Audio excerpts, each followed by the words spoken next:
everybody. Good morning or good evening to Professor Shih.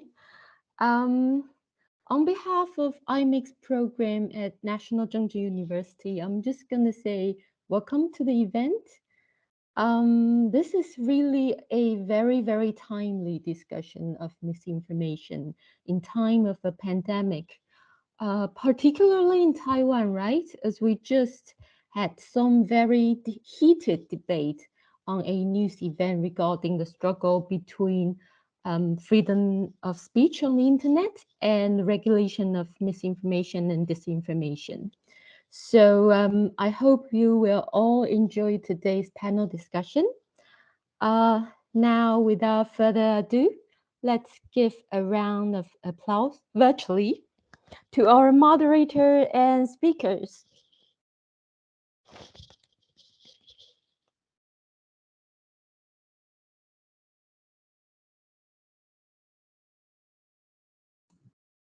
Okay, thank you, Tingyu. Thank you very much to the school for inviting us today. As Tingyu said, we have a really timely discussion on misinformation and disinformation and what we can do about it. So I want to get started on this, but there are a couple of housekeeping rules that I would like to talk about. But first of all, let me introduce myself. I'm Yumiko Ono. I'm an editor at the Wall Street Journal based in Singapore. And we have been conducting many panels like this with various universities across the region as part of our outreach program to new and existing subscribers and the general public. It's really good to be talking about this topic today. We will be recording this so that people who have missed this opportunity can watch it later. And also, we will have a Q&A session at the end. We've also gotten a lot of questions beforehand, which is delightful. So we'll be sprinkling some of that into the conversation. But if you do have a question, please don't hesitate to put that in the chat box, and we hope to get to that at the very end. So I want to introduce the panelists, all with different expertise that they will bring to the table. First of all, TJ Shih is an associate professor of the International Master's Program in International Communication Studies at the National Chengchi University. He has done research on how misinformation shapes public reaction to COVID-19. And he's now a Fulbright visiting scholar at Harvard University and is joining us today from the US. So it's evening your time. Hello, TJ. Hello, everyone. Hi. So next we have Anne Kruger. She's the APAC director for a fact-checking company called First Draft. She launched the company in 2019 in Sydney and expanded the operations to APAC. She has also worked in Hong Kong in the media and has a PhD in social media verification education. Hello, Anne. Hi, everyone. And then we have Liza Lin. She's Wall Street Journal's China technology reporter based in Singapore, covering tech issues such as artificial intelligence and digital surveillance. She has more than 10 years of reporting experience with a strong focus on China and Southeast Asia. Hello, Liza. Hello. Great. So let's get started with the first question. I want to start off by asking each person for a short personal anecdote on how you've come across misinformation and disinformation and what that was like. So for example, I was recently helping our Shanghai colleagues during the lockdown in securing fresh food. So I was scrambling to look for a local vendor. I had a lot of information about how people were doing and the how difficult it was for some people to secure food. They were getting up at 6 o'clock in the morning and going online just to try to secure food, but without success a lot of the time. But then I was surprised to see a Wall Street Journal article saying that what was going on in Shanghai was news to some other people in the rest of China because of the tight control of information by the state media. So that's my anecdote. TJ, why don't I start with you? All right.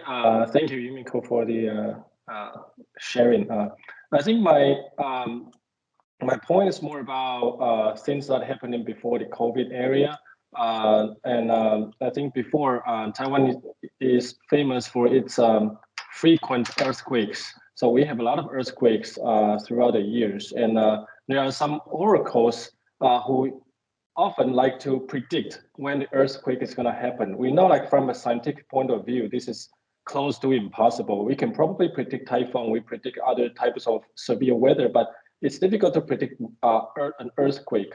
But there are things like this in the media that tell us, hey, for example, on June 8th, 2 days from now, there will be a big earthquake. Everybody should be careful.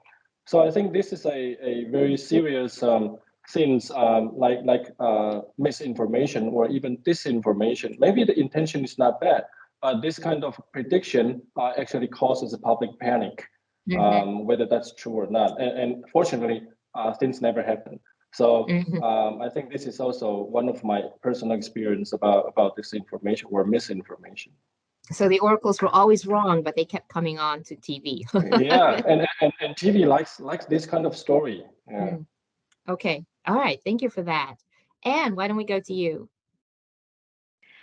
Sure, thanks. Well, I've spent a lot of my career working in Hong Kong, and I was in Hong Kong in 2014 when it was the start of the Occupy Central protest. And, I know there's been a lot that's, happened since, but it was just very interesting for me at the time. There were these messages on Facebook that had photos of a tank and said that, oh, these are the tanks that are coming through the tunnel from mainland China to Hong Kong, and it was inferring it's going to be, the next Tiananmen Square in Hong Kong. And people were actually there in the physical position where these tanks were supposedly coming through, and they were screaming, they were looking at their phones, and they were so worried. But nothing happened. And then we did a check on the photo, and it was actually an old photo. It was an old picture. It wasn't actually unusual for there to be tanks going through the tunnels with, the change at the different garrisons in Hong Kong. And, it was actually from many years ago. So it was just this misinformation that was just taking advantage of the situation to instill fear and confusion amongst people. And I remember just looking around at the time going, oh, well, someone's going to help us with all of these, false, not false images, they're real images, but just, they're taken out of context. Someone's going to come and help us all make sense of all of this. And then we kind of looked around and we were waiting for many months and realized it's just not that easy.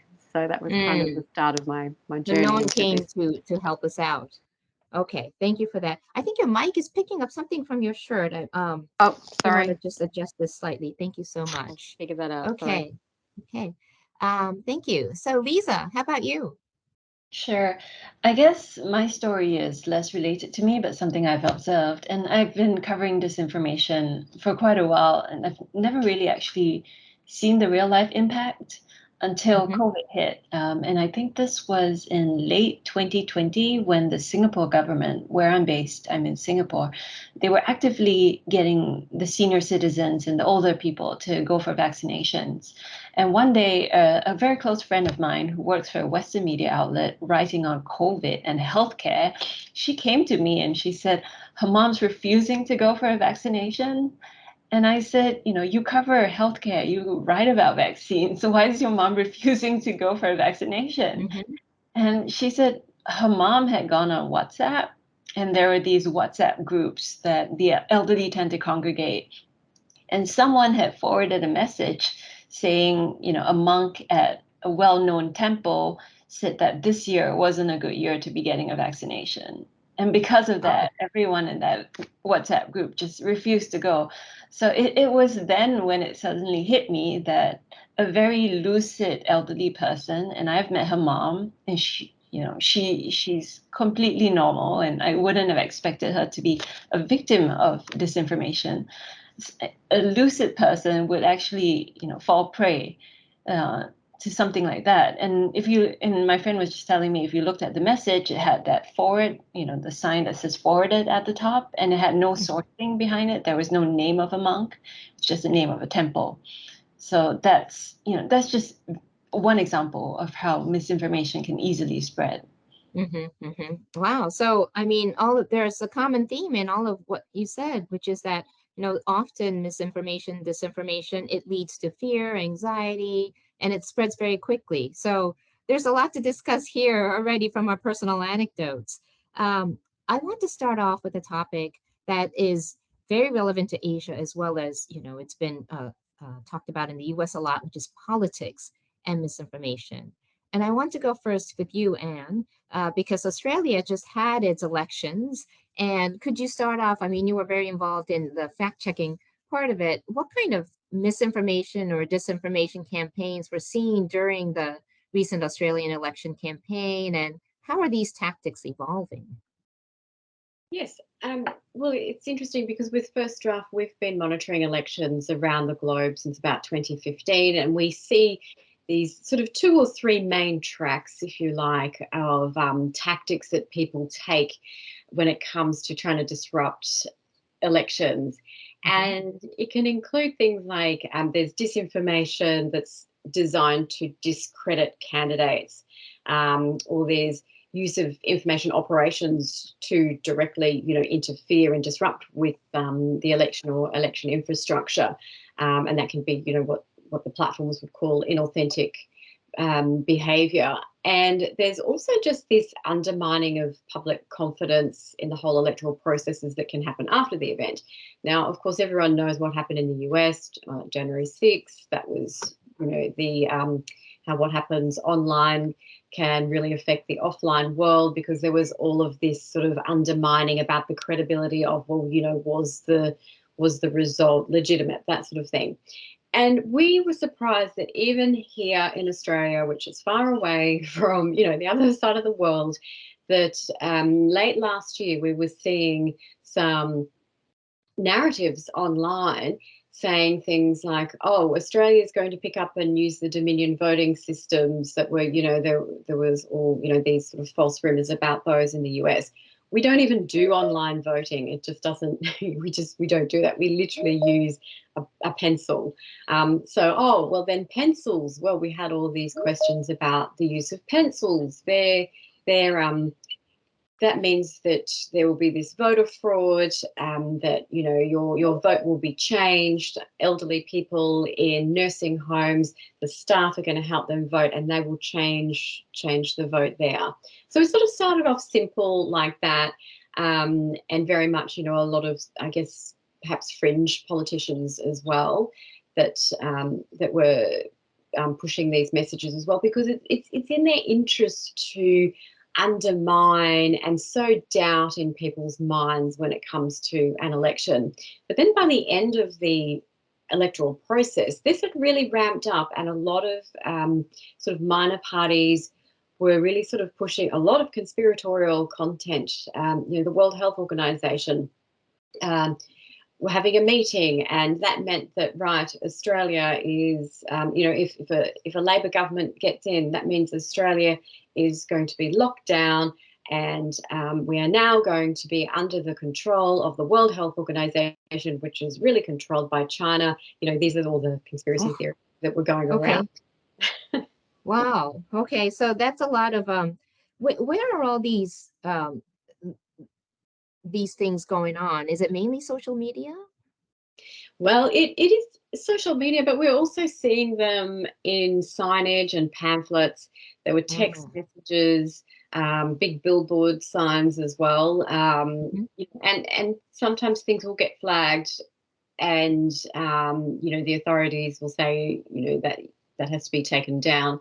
But there are mass text messaging about that. That last one that I gave you the example about the World Health Organization, going to control Australia, that went out as a mass text message by one of the minor parties, the leader of a minor party in Australia. And then that was repeated in advertising, online advertising as well. And I want to just follow up quickly and say, so that's a lot of stuff going on, but are countries learning from each other in is it getting more sophisticated, or is it sort of the same things that happen in every election all over the world? Yeah, I mean, we are definitely learning when it comes from, what we've seen over the last few years. These are the different tracks that we see, the different tactics, and we are learning.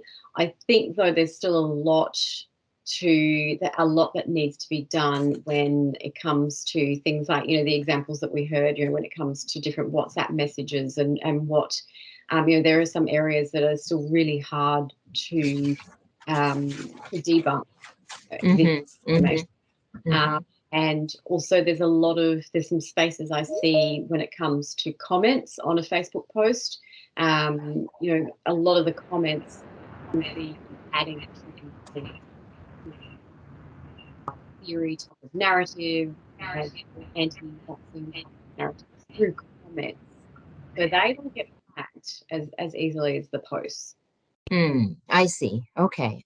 So there's a lot going on, but it seems like the message is that some of this misinformation is very hard to debunk. That seems to be one of the messages from you. I think also that they fly under the radar a bit as well. So sometimes they might know what the policies are with the platforms, and they'll know, oh, this is too obvious, but they've got their methods of trying to get around. I see. Okay. I see. Great.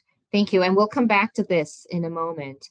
TJ, I want to turn to you now to talk about Taiwan, COVID-19 and misinformation. So what are the strategies taken by the Taiwan government to combat misinformation during COVID, and what worked and what didn't work? What's your takeaway? Okay. Taiwanese government has done, I think they are very active in debunking misinformation. So I think usually when we see something circulating on social media or online, which is a instant messenger that we use most often, so whenever we see that, usually we can quickly see the corrections from the government on their own websites. So I think in terms of the speed of correction, the government is doing a pretty good job. But I think on the other hand, the government is correcting, some people speculate that the government is correcting too much.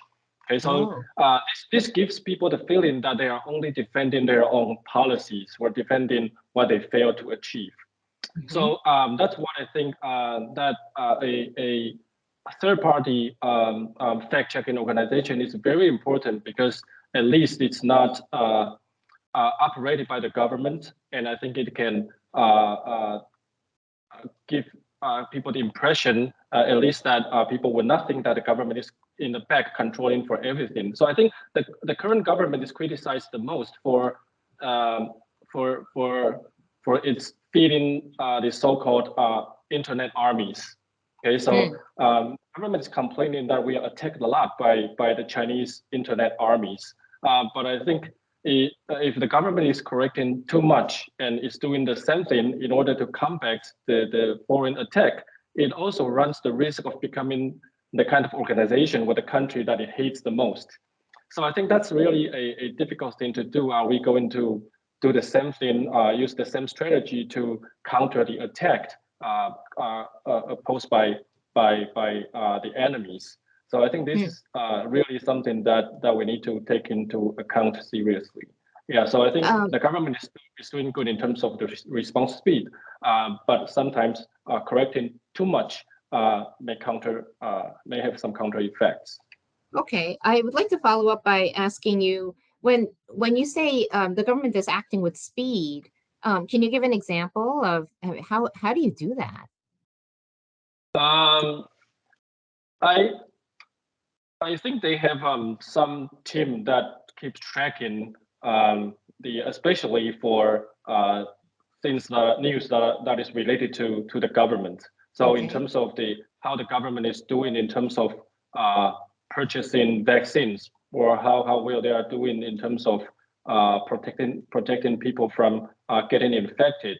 So I think the government now is very conscious about what it is doing among the general public. They care about their image, not just internationally, but also domestically. So I think that's why they have something keep monitoring what people are doing online. But I think we also, in Taiwan, we have two internationally recognized fact-checking centers. One is the fact check center. The other is called Michael Penn. So in Taiwanese, it's don't lie again or don't lie anymore. So I think that's the two internationally recognized fact check center. So I think they are also doing fabulous jobs in helping clarify those misinformation. Okay. What makes you feel that, or what makes people feel that they're correcting too much? You know, what are the kinds of things that make people feel that way? There's this is my personal feeling, and I think recently there's a celebrity sharing something on his Facebook, I think, saying that he was mourning that a lot of children passed away due to this wave of COVID surge, and but this discussion ended up being like a definition regarding how many is a lot. Okay, so people are not talking about the real policy or how do we prevent children from or the elderly or even the general public from the impact of COVID. People now this now become a political struggle between the incumbent government and also the opponent, the opposition party. So I think this is a recent example and also a good example of that government is trying to and the government is trying to accuse or even try to investigate who is spreading the misinformation that a lot of children actually died.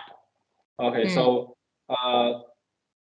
that's why I think that government is sometimes doing too much and use this kind of penalty to scare off people who are just questioning the definition of misinformation or questioning the truth. So I think the government must be very careful in doing this. Yeah. So just for the people who are not in Taiwan, what was happening was it became a discussion about whether it was too many or how many is too many children. Yeah. Right. Okay. Yeah. Okay. And then was that sort of toned down immediately, or were some of the comments removed? No. Comments are not removed, but some of the government is saying that if people keep spreading this kind of misinformation, some investigations will ensue. So people are afraid. People think, is this question count as misinformation? I'm just curious, and I'm just questioning or want to engage in some form of discussion. And now I'm treated as a person spreading misinformation. Yeah. So the threat of a crackdown or some sort of action taken to what could be a free discussion on whether children are dying of COVID or not. Okay. Right. Okay. Yeah. Oh, that's very interesting. Thank you so much for that. Liza, I want to now turn to you. We've talked about Australia and Taiwan. Now, if you could, we're going to turn to some governments that are very different from these two, China and Russia. You've done a lot of reporting on China and how the Chinese government shapes the narrative. Can you tell us a little bit about what the recent trends are there? And then I want to ask you another question about Russia, but first about China. Sure. I guess like my biggest takeaway from listening to Anne and TJ is how disinformation comes from fringe parties or disinformation comes from society, right? It's a free speech problem.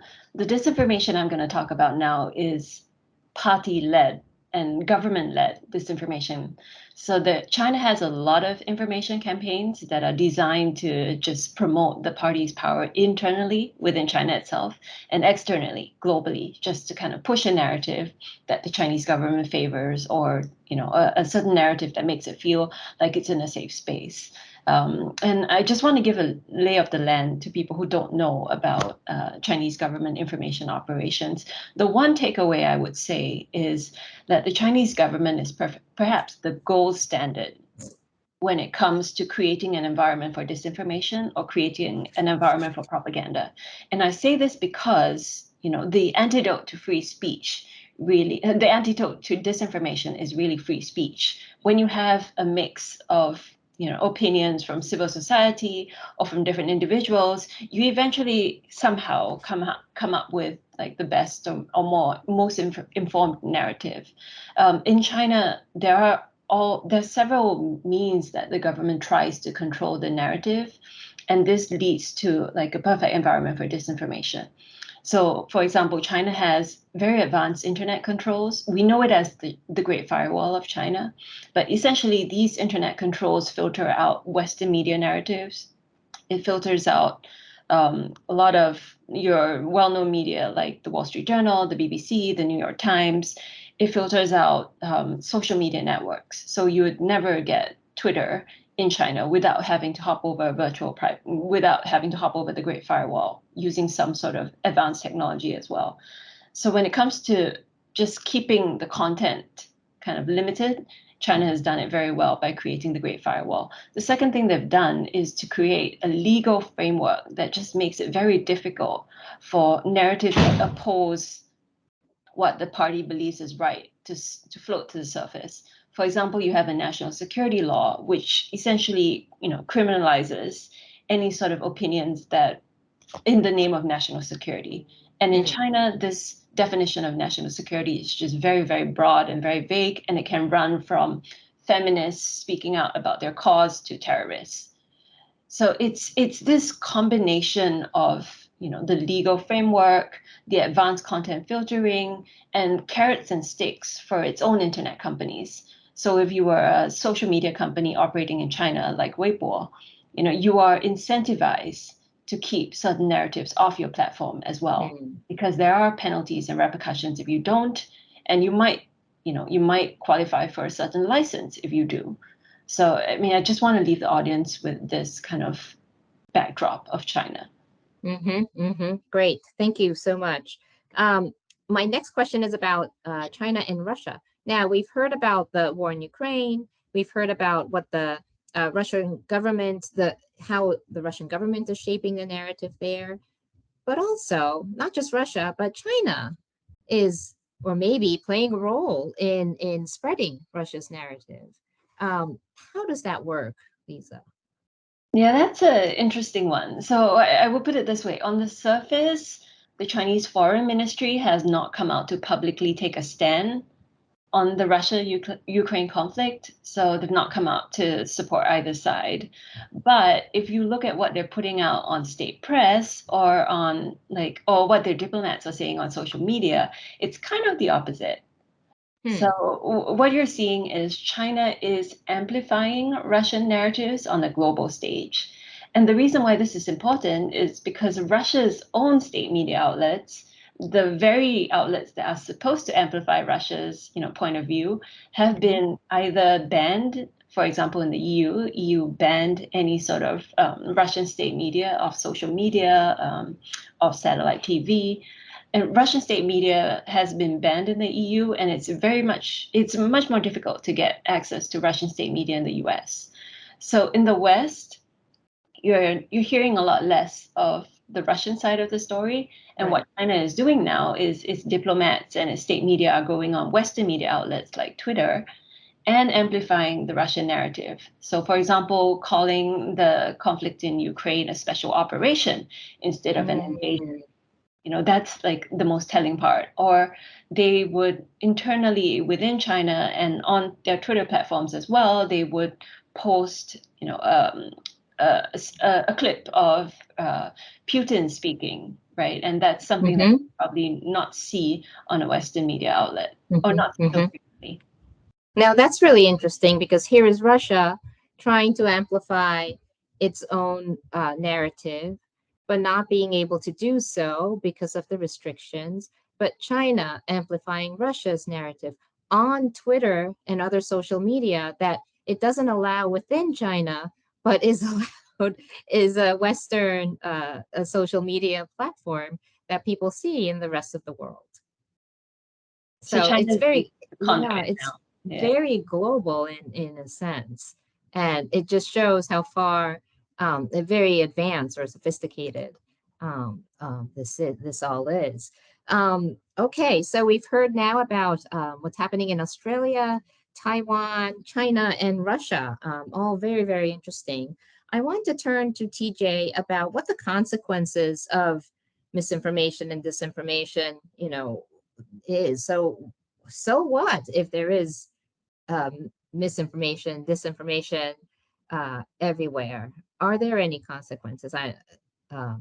You want to take a crack at that? This also was a question from the audience too. Mm-hmm. Yeah, I think there are a lot of different consequences. So the most direct consequences, I mean, under the COVID scenario is the health consequences, right? Mm-hmm. So there are some rumors saying that when you're drinking bleach, that kills coronavirus. So I think if you really buy into this kind of arguments and you drink things like you're not supposed to drink, and of course this will seriously damage your personal health and even kill you. So the health aspect is the first direct consequence. But I think more importantly, the trust issue is something that we need to pay more attention to, because both in terms of the media trust or political trust. I think that we should use the term fake news very carefully, because a lot of the information that we receive that is false is not necessarily news. So but the general public does not differentiate between news and information. So I think this hurts the established media or the elite media like Wall Street Journal, New York Times a lot, because I know people working in this kind of fake news organization have a very thorough fact-checking, verification, gatekeeping process.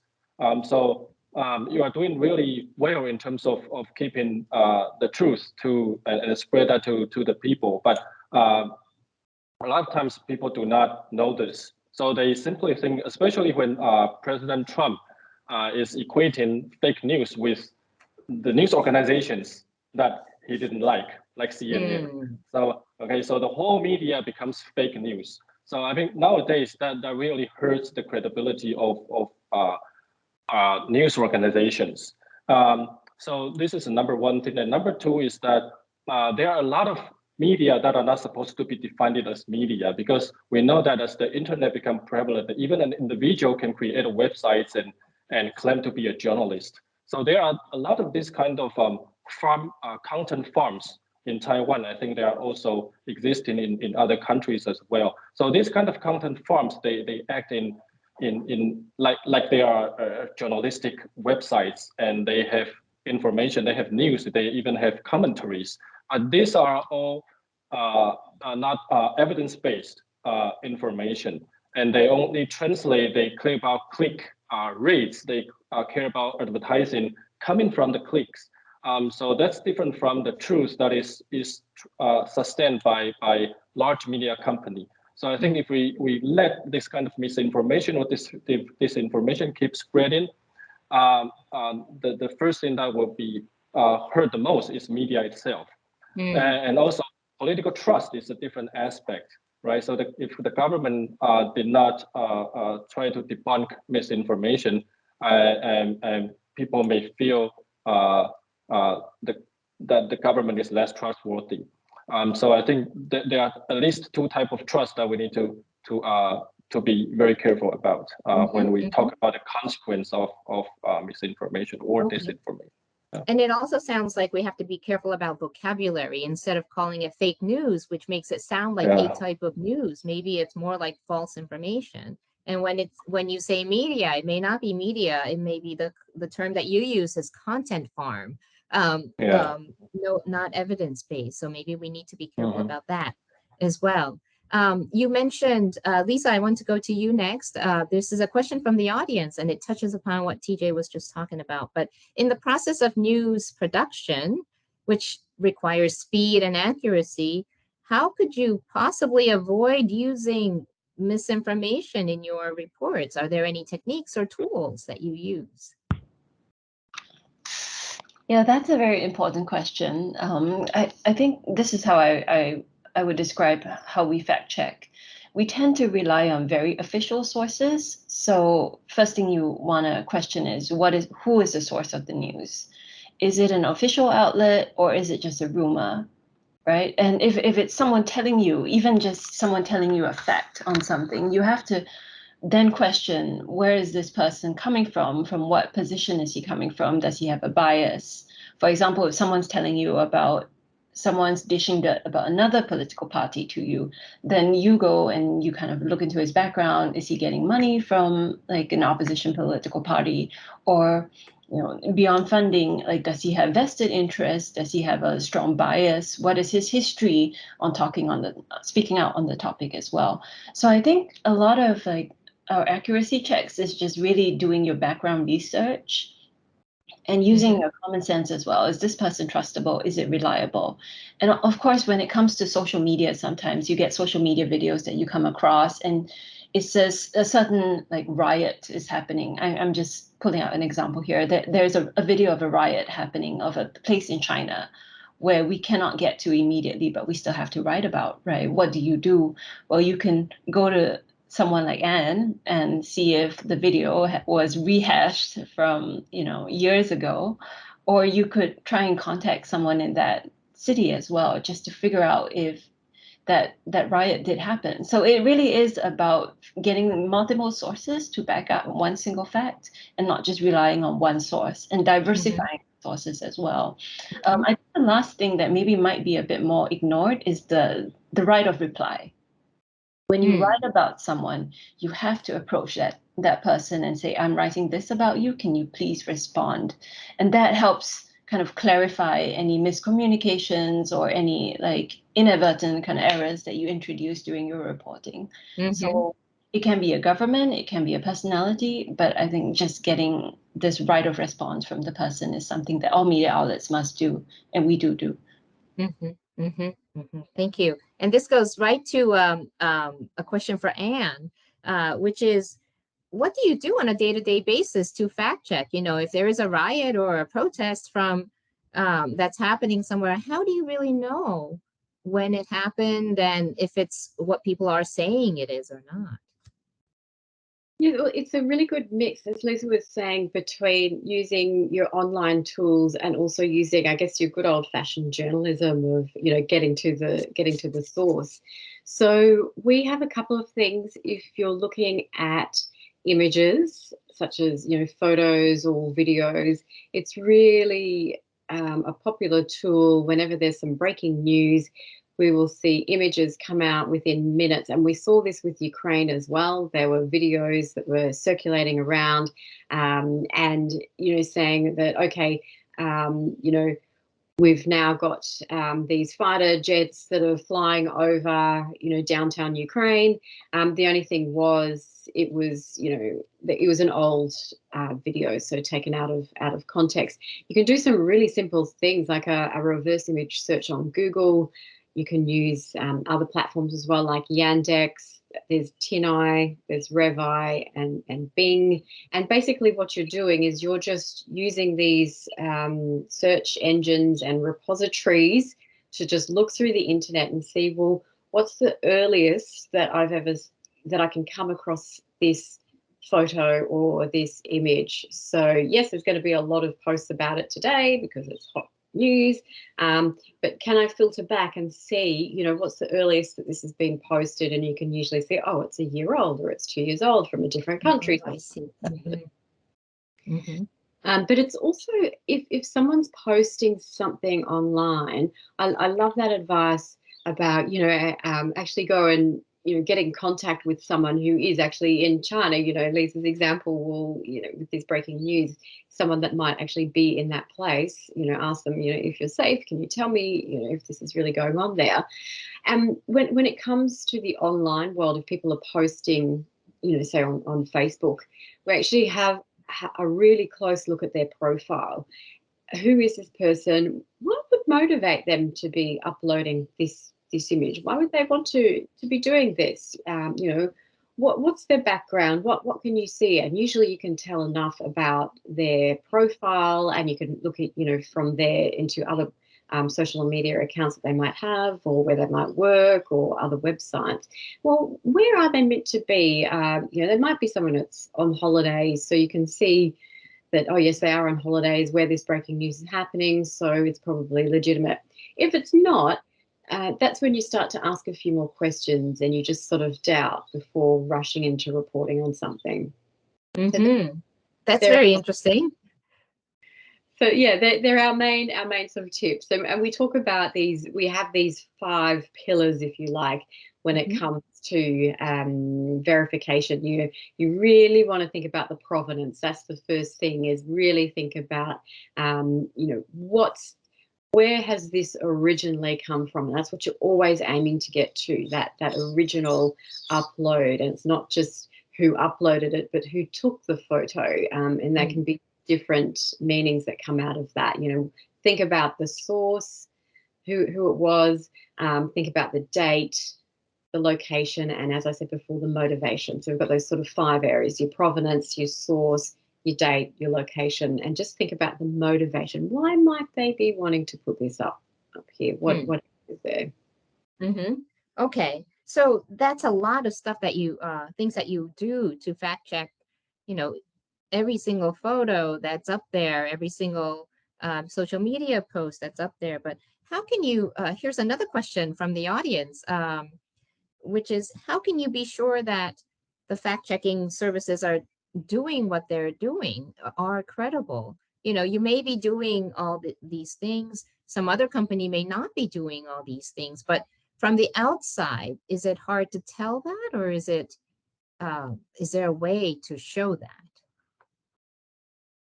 We've seen there have been a lot of new fact-checking organizations that have emerged and developed over the last few years, and that's not surprising. There is the IFCN, the International Fact-Checking Network, that is actually, I think, a really good third-party fact-checking body where, if you want to apply for your accreditation there, you go through a lot of checks and balances before you're allowed to join that network. And TJ was saying before about the importance, I think, of these third-party fact checks as well. So you want to get to know, about this fact-checking organization. Who are they funded by? Are they a part of, the IFCN? Doesn't necessarily matter if they're not a part of the IFCN. They can still be good independent fact checkers. But also just be aware too that just with COVID, there's been a lot of fact-checking organisations, as we've discussed before, that have been developed by the governments, and the governments are trying to do this as a service, a public service. I understand that, but I think what we need to always keep in mind, people talk about media literacy, but I think we really need to think more in terms about news literacy. So just have this understanding that, and it just goes back a lot to what TJ was saying as well, but just have this understanding, well, what actually is news? Am I consuming news? Do I really think when I'm going on TikTok and I'm seeing these videos that I'm going to be getting news? And it doesn't mean that you have to, live your life looking at, news organizations and always searching for the news like I do, sort of 90% of my time, and drive my family insane. I've always got the news on. But just to at least be aware that, okay, I'm looking at these sorts of things. It's probably not going to be news, but if something comes up, I just need to know where to go to get that news. Now, if it's a government-run fact-checking, organisation, it's not necessarily a bad thing, but I just need to know it's very top-down. We need to understand what is news, what's propaganda, what is, entertainment, what is more promotional and sales, that sort of thing. And once we think about, well, where does news, how is news so different, and what, where am I getting my information from? And it's, if it's propaganda, we always sort of think, oh, it's propaganda. It doesn't necessarily have to be a bad thing if it's more that the government's trying to give a public announcement that is for our health and safety. But we do just know that, okay, it's coming from the government, that they're going to have their own interests as well. But we don't write them off straight away, but just have that news literacy awareness, I think. So always being conscious of the source of the information seems to be very important, and something that everybody could do and frankly should be doing. Okay, Absolutely. Liza. Yeah, sorry, I had something to kind of follow up to what Anne was saying in terms of fact checking and keeping things like accurate. I know like free speech creates a lot of disinformation, but at the same time, free speech, like I think I mentioned this earlier, is a great antidote to fake news as well, because it's trial by public court. If you posted something on Twitter saying that there's a riot or there's a fire in Hebei, China, there would be users who, around the world who would chime in and basically keep you in check if there is really a fire or not. Mm-hmm. So or the best argument wins. They can say, "Oh, I'm there and I don't see a fire," like that. So people who might have friends or family in Hebei, China, they would probably check it out and then they would leave a comment saying, yes, this is happening. No, this is not happening. So in a way, like the public, you're crowdsourcing fact checking to the public as well. So like this is the value of having a free speech society versus a society in China where you only have one narrative and you cannot cross check. Mm-hmm. Mm-hmm. That's a great point. Thank you. I want to follow up with a question for you, Liza, coming from the audience, which is, what are social media companies doing? Because it sounds like a lot of the this kind of information is going online and spreading online. So are they doing something about it? And is it enough? Yeah, so there are a couple of tools social media companies are utilizing to try and keep fake news and disinformation in check. I'll run through a few of them, and maybe Anne or TJ would have more to add. I think one of the biggest things is labeling. So, for example, they will label state media outlets or politically affiliated individuals, so that that, okay, I'm seeing a post about Russia's special operation in Ukraine, and it's labeled Russian state media, and then you immediately know that the person posting has a bias. So it goes back to what Anne was saying about just doing a background check on the person posting. Twitter's labeling or YouTube's labeling or Facebook's labeling is just making it easier for you to establish like whether this is a credible source or not, or whether the source has a bias. So labeling is a big one. The other thing is they have content moderators and guidelines as well, going through the social media platforms and trying to take down hate speech. Or, for example, in the event of an election, like what happened in Australia recently, they might have also certain bans on political advertising or political slogans, or even just, they will label certain like posts as if someone is posting about the result of an Australian election when the votes aren't counted yet, they would label the post saying, this post came out even though like the votes are still being counted. So it gives you a bit more context on how to assess whether this is truly news or whether this is just like someone trying to sensationalize a particular event. And I think the final thing that they do that's really quite helpful is, as of a couple of years ago, Twitter started this, and then YouTube and Facebook has followed. They have banned state media from taking out ads on social media. So when I mean taking out ads, I mean like promoting their content. So it's very difficult for state media to push a certain narrative by just paying for it. It has to be organic now. Yeah. So that's a lot of things that are going on. Is it considered enough, do you think, or is there more to do? I think just assessing the current state of affairs, shooting in the US, a lot of racist and hate speech online, I think there's still a lot more to do. Okay. Anne and TJ might have different opinions. Yeah, TJ, do you have anything to add to this? Oops, I think you're on mute. Yeah, no, I totally agree with what Lisa said. I think Facebook or social media, they have the responsibility to provide us a clean environment where the users can search for the information they need. So I remember that a while ago, Facebook tried to put similar information at the bottom of the timeline, where the wall. So if you click on some news and it will try to provide similar news items at the bottom so that you can know that if this piece of news is true or not by comparing to other news reportings that they provide.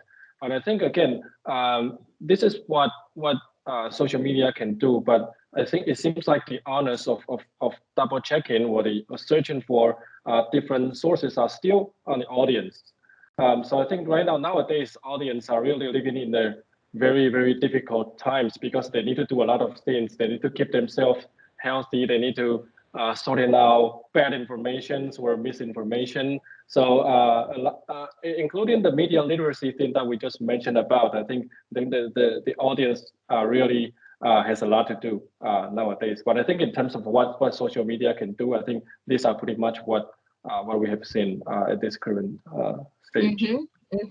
Another question for you, TJ, from the audience. You know, you said the onus is on the audience under in current times with social media and the internet and all these technological advances. But what happened before this time when there was the internet and there was social media? How did misinformation used to spread before these times?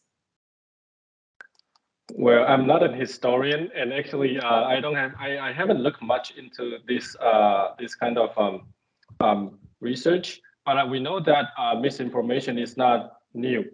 So this is another new phenomenon. We've encountered this kind of situation very long time ago. So like in the 1940s, I've seen a Chinese Communist Party newspaper. So they delete certain person in the photo, and in order to promote certain arguments. So I think by editing the photos or by maybe framing the stories in a way that favors the government, I think these are the way that misinformation or disinformation reach the audience before the internet comes. But I think the internet exacerbates this kind of situation because it makes the information ubiquitous and also makes it easily accessible for the general public. So yeah, I really don't have a lot to say about how misinformation happened before the internet. But I think this reminds me of a very classical communication theory textbook example that happened in 1930 something. So it's a famous drama called The War of Words. So that was a radio program, and one night the radio is airing this War of Words show, and for some reason it resulted in millions of people flooding their homes. This drama is about the aliens attacking Earth. So they are using real street names, and somebody living in the neighborhood say they maybe tune in the radio in the middle of the show, not from the beginning. The radio show announced in the beginning that this is just a drama, it's not real, but probably some people missed that. So there's a large scale, like millions of people, very panicked. They call in the radio station, they call in the police and asking if the aliens are really attacking us. So this is a very famous communication example of the hyper-needle, so-called hyper-needle effect, meaning that media has very huge and direct effect on the audience. So I'm very surprised that like almost 90 years past, we are still so vulnerable and maybe in a greater extent to this kind of misinformation. Yeah. So I think that's one example I can think of before the internet era. Yeah. Oh, well, that's really interesting. Thank you for that. Now, I want to turn to what's next. We've talked about what happened in the 1930s. We talked about the age of social media and internet and how information tends to spread much more rapidly. There are many more sources of information. We have to be the onus, as you say, TJ, is really on the consumer to do a lot. And Anne, I want to turn to you and ask you, as somebody in the fact-checking industry, is there a particular topic or area that you're looking at as a possible, source of, there's a lot of stuff going on here and we have to be careful here, or I have to spend more resources looking into this area? Is there an area like that for you? Yeah, I think even at the moment we're doing a lot more with looking at climate change, and we're looking at issues of climate denialism, and it's quite surprising for us when it comes to just the fact that we have to do this still. But we're very much interested in trying to empower audiences. So we try to take what we call a pre-bunking approach rather than debunking approach. So we look at the different narratives, the online discourse that's we look at that sort of content, and we try to get an idea of, well, what are people questioning about? What are people needing more information on? And people can have legitimate questions. Just think during the pandemic, people had a lot of questions because there was a lot of information that still had to be sorted through. But it's a matter of trying to, I guess, preempt these questions as quickly as possible and fill this void with quality information, so that when people are searching, when people are, getting messages sent to them in WhatsApp, they can actually, get the quality information returned to them and know where to look for, the quality information, so that it's not just what we call a data deficit or this information void. But even with things like, so I said, no topic is safe. Even when it comes to the environment, we're finding that we're still having to do what we call these pre-bunks, put the information out there, and really try to, have our arguments ready, because you get people trying to spread disinformation, climate denialists, for their own cause. And we really have to have our arguments ready so that there can just be no more doubt from people. Interesting. Okay, we're running out of time a little bit, but I do want to turn to Liza and TJ as well. Liza, I want to go to you about, are there any topics that you're looking at, or what might be coming next? Yeah, I guess I can single out two areas. The first area is just how disinformation is becoming harder and harder to spot. In the past, it was very, I guess, it wasn't as sophisticated. You could kind of see that if it was a social media with a profile handle, little girl 161258A, it would be a bit more obvious back then to see that this account may not be a big media profile photo, yes, with a very dubious user handle on social media, that's probably not accurate. But now, with the advent of computer technology that can blend photos or create faces, then it's harder and harder to realize that the person posting might not be a real person. It might be a bot, or it might be part of a state media influence operation. And the other thing about the technology's advancement is that you have the creation of what you call deepfakes. Deepfakes is a technology that allows you to alter videos, and it's so realistic that it's very hard to tell that it's been altered. I think when we had Photoshop before, and just being able to alter a photo, like what TJ said, can alter a public's conception of something, just like what the Communist Party did. Now you can alter a video, and videos tend to be a lot more convincing than photos. So I think that is something that I think the social media companies need to watch out for, and also us as audience need to watch out for. The other thing I'll probably highlight is the broader trend towards internet control, and thus the broader trend towards the control of information.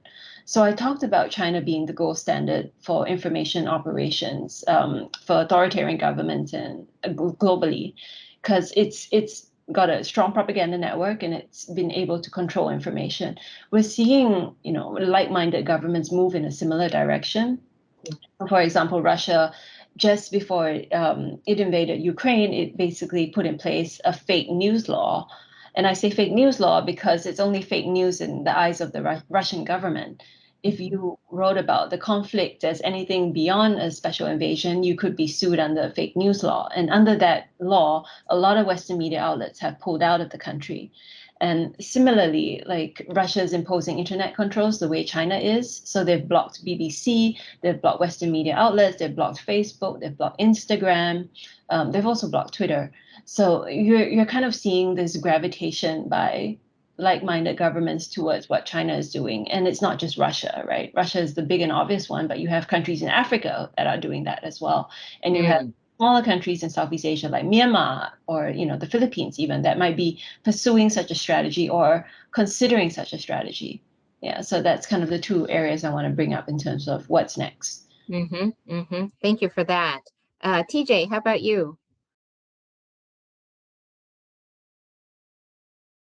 I think my suggestion is more to do with how to communicate with the general public about misinformation. I think so far we have already touched upon the importance of debunking, but this kind of knowledge deficit model by providing more information to the general public may not be effective, because we know that we are now most of the country people are divided along the partisan lines. So we believe only the information that are aligned with our political beliefs.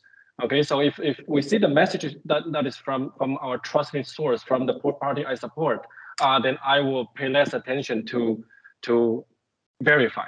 And on the other hand, if I'm seeing the information from the opposite party, and then I may pay a lot of attention and try to prove that it's false. So this kind of a motivated reasoning is one of the things that people need to keep in mind when they are debunking misinformation. So purely providing information is not effective. We need to take into account people's predispositions, people's ideologies, or people's existing values when we are communicating. So I think this also resonates with the points that Yumiko asked me in the beginning. What part does the government, Taiwanese government, did not do well? I think this is also the part that the government can improve by taking into account the partisan lines. Yeah. So that's something that I'm trying to get to as a strategy for mitigating misinformation. Yeah. Okay, thank you. So we have run out of time. We could keep going on this. It is such a vast topic, but we have learned so much from this hour talking about, what the trend is for misinformation and disinformation, what we could do about it. And one of the things that stuck in my mind is that you really need to think about the vocabulary that you're using. What is news? Should we call something fake news, or is it false information? What is the media? And what is a content company? How do you debunk false information, or how do you pre-bunk to prepare for the future? What do you expect from providing more information, whether it's the correct one or not? And what do you think the audience might have a predisposition to?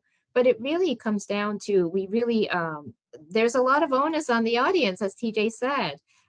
So for all of you who have attended today, I hope that was your takeaway, and that you have learned a little bit about what to think about when you look at information on social media or on news sites. Look at the source. There's a lot that you can do. So we should keep going with this very interesting information discussion. We'll call it at time for now, but thank you everyone for participating today. I want to thank the panelists. I want to thank the school, and I want to thank you, the audience, for attending today. Thank you so much.